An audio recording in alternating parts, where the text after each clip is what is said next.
नमस्ते। आज हम बात करेंगे उस माँ भारती के वीर सपूत की, उस भारत के बेटे की जिसके ऊपर पाकिस्तानी आर्मी ने 50,000 रुपये का इनाम रखा। वह शायद पहले इतिहास में पहले ऐसे वो सेना के जवान थे, अधिकारी थे, सैन्य अधिकारी थे जिनके ऊपर 50,000 रुपये का इनाम रखा गया। जी हाँ, हम बात कर रहे हैं नौशेरा के शेर कहे जाने वाले ब्रिगेडियर उस्मान की।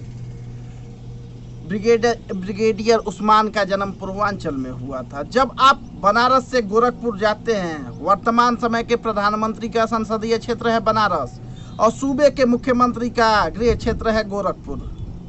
तो जब आप NH-28 पहले 29 हुआ करता था पकड़ के जाते हैं गोरखपुर, तो रास्ते में मऊ जिला पड़ता है। पहले ये आजमगढ़ का हिस्सा था। तो मऊ जिले में एक घोसी तहसील है, विधानसभा भी है, 354 विधानसभा क्षेत्र इसके नाम से इसे जाना जाता है।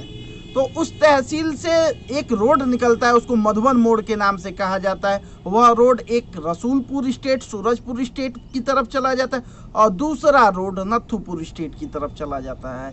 यही नत्थुपुर स्टेट जिसके नाम पे कभी विधानसभा भी हुआ करती थी, आजकल मधुबन विधानसभा है। तो जब आप नत्थुपुर वाले रोड की तरफ बढ़ते हैं तो रास्ते में एक गांव पड़ता है, रोड पे ही, सिपाह से पहले बीबीपुर। यह वही गांव था जहां ब्रिगेडियर उस्मान ने 15 जुलाई 1912 को जन्म लिया था।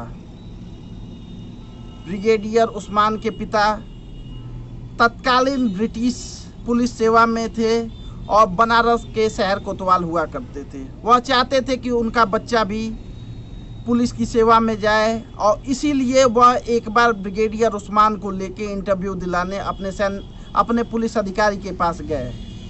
अधिकारी ने जब सवाल पूछे तो ब्रिगेडियर उस्मान हकलाते थे और संयोगवश वह अधिकारी भी हकलाता था।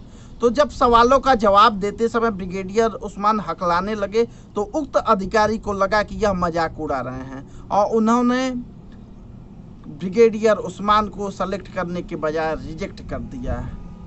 एक बचपन की एक घटना आपको बताता हूँ, एक जेहन में अभी याद आई है। ब्रिगेडियर उस्मान मात्र अभी 12 वर्ष के रहे होंगे, तभी बनारस शहर में एक कुएं के पास लोगों का हुजूम इकट्ठा रहा होता है। जब वह जाते हैं तो पता चलता है कि एक बच्चा उसमें गिरा पड़ा है, लेकिन कोई उसे बचाने के लिए अंदर नहीं जा रहा है। बालक ब्रिगेडियर उस्मान ने आओ देखा ना ताओ और उस कुएं में कूद गया बच्चे को बचाने के लिए। बहरहाल दोनों लोगों को सकुशल बचा लिया गया। फिर समय गुजरता गया। ब्रिगेडियर उस्मान कई प्रयास किए लेकिन कहीं कुछ नहीं हुआ, तो उन्होंने ठाना कि अब उन्हें सेना में जाना है, ब्रिटिश आर्मी में जाना है। इसके लिए उन्होंने कठिन तपस्या करके रॉयल मिलिट्री अकादमी की परीक्षा को क्लियर किया और उसके थ्रू उन्होंने सेकंड लेफ्टिनेंट के पद पे ज्वाइन किया, जिसके थ्रू वह कैप्टन फिर मेजर तक पोस्ट पे गए ब्रिटिश आर्मी में। उनके बहादुरी के किस्से, कार्यकुशलता को देखते हुए, उर्दू में भाषा में उनकी बेहतरीन पकड़ को देखते हुए दुभाषीय का भी काम उनसे लिया जाने लगा और इन सब वजहों से उनका प्रमोशन भी लगातार होता रहा और उनकी प्रशंसा भी की जाने लगी। जब भारत और पाकिस्तान का बंटवारा 1947 में हुआ तो उस वक्त तत्कालीन पाकिस्तानी लीडरान को, हुकूमत को अच्छे लोगों की ज़रूरत थी जो उनकी सेना को संभाल सकें। उन लोगों को अपने हम मजहबी ब्रिगेडियर उस्मान की ज़रूरत थी। उन लोगों ने ब्रिगेडियर उस्मान को बुलाया, कहा कि आप आ जाइए, पाकिस्तानी सेना का आपको चीफ बना देते हैं। लेकिन ब्रिगेडियर उस्मान ने यह कह के मना कर दिया कि मैंने जहाँ जन्म लिया दफन भी मैं वहीं की सरजमी में होऊंगा, वहीं की मिट्टी में होऊंगा। मुझे अपने भारत देश की सेवा करनी है क्योंकि मैं भारत का रहने वाला हूँ। पाकिस्तान का तो जन्म ही अभी हो रहा है। पाकिस्तानी हुकूमत को यह सुन के बुरा लगा, लेकिन आखिर कर क्या सकते थे। उस वक्त ब्रिगेडियर मोहम्मद उस्मान 10वीं बलूच रेजिमेंट में हुआ करते थे, लेकिन वह रेजिमेंट पाकिस्तान के हिस्से में चली गई, अतः उनका ट्रांसफ़र स्थानांतरण डोगरा रेजिमेंट में कर दिया गया। आज़ादी के बाद मोहम्मद उस्मान एकमात्र मुस्लिम सैन्य अधिकारी थे जो भारतीय सेना में इतने बड़े, इतने ऊंचे ओहदे पर कार्यरत थे। नवंबर 1947 में पाकिस्तान की बदनीयती सबके सामने आ गई थी। कबीलाइयों के सहारे पाकिस्तान ने कश्मीर पर आक्रमण कर दिया था और उन्होंने भारतीय भूभाग को, कश्मीर के भूभाग को अपने कब्जे में ले लिया था। उस वक्त झंगर, कोटली की सुरक्षा में लगे और मीरपुर की सुरक्षा में लगे ब्रिगेडियर पराजपे को अपनी 50 पैरा यूनिट को लेके पीछे हटना पड़ा, क्योंकि सुरक्षा की व्यवस्था, भारतीय सेना की तैयारियां नाकाफी थी, क्योंकि पाकिस्तानी आर्मी और कबीलाई बहुत ज़्यादा संख्या में वहां आ गए थे और जिसके चलते जान माल का बहुत ही नुकसान भारतीय सेना को उठाना पड़ रहा था। कुछ समय बाद मीरपुर के आसपास भी इन लोगों का कब्जा हो गया।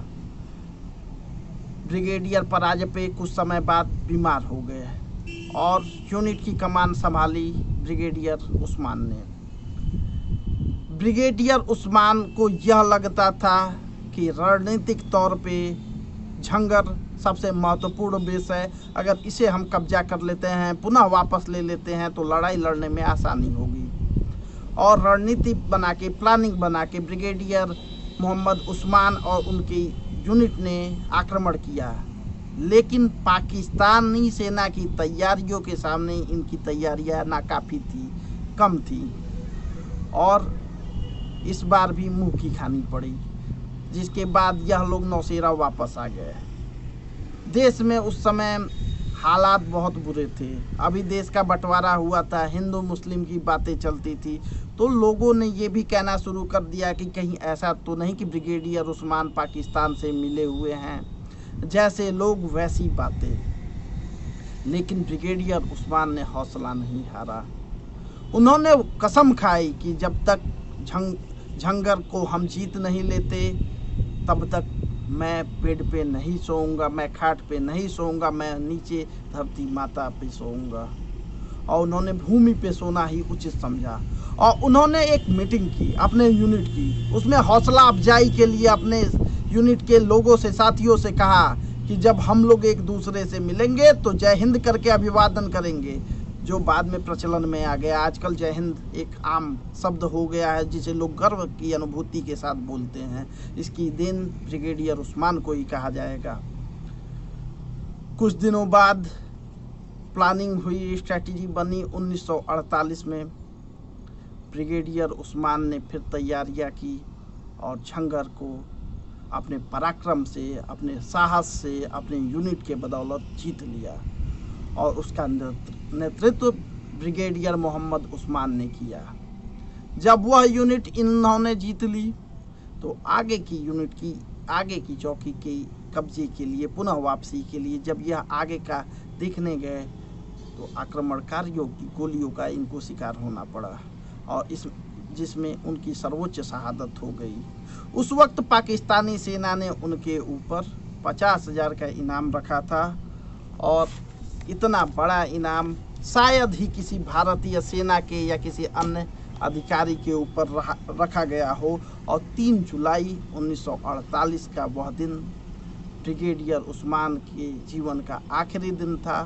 ब्रिगेडियर उस्मान की शहादत इतनी बड़ी शहादत देश के लिए थी कि उनका अंतिम संस्कार राजकीय सम्मान के साथ दिल्ली में किया गया और उस वक्त देश के तत्कालीन प्रधानमंत्री पंडित जवाहरलाल नेहरू अपने पूरे मंत्रिमंडल के साथ ब्रिगेडियर उस्मान के आखिरी अंतिम संस्कार में मौजूद रहे और भारत में ब्रिटिश की आखिरी गवर्नर जनरल लॉर्ड माउंटबेटन भी वहाँ मौजूद रहे। नौशेरा की इस शेर की कहानी शायद अब लोग धीरे धीरे भूलने लगे हैं और जो हिंदू समाज के लोग इस बात पे चर्चा कर रहे थे, इस बात पे चर्चा करते हैं कि वह मुसलमान है तो वह देशद्रोही होगा, तो ऐसा कुछ नहीं होता। देशभक्ति सबके रगों में बहती है। कोई धर्म, कोई मजहब या पैमाना नहीं तय करता कि कौन कितना बड़ा देशभक्त है। वहीं मुस्लिम समुदाय के लोग, जो लोग कहते हैं कि हमें अवसर नहीं मिलता, उन्हें ब्रिगेडियर उस्मान से सीख लेने की ज़रूरत है कि तमाम चीज़ों को, टिप्पणियों को होने के बावजूद उन्होंने अपना सर्वोच्च देश के लिए दिया और देश उनकी शहादत को नमन करता है, प्रणाम करता है।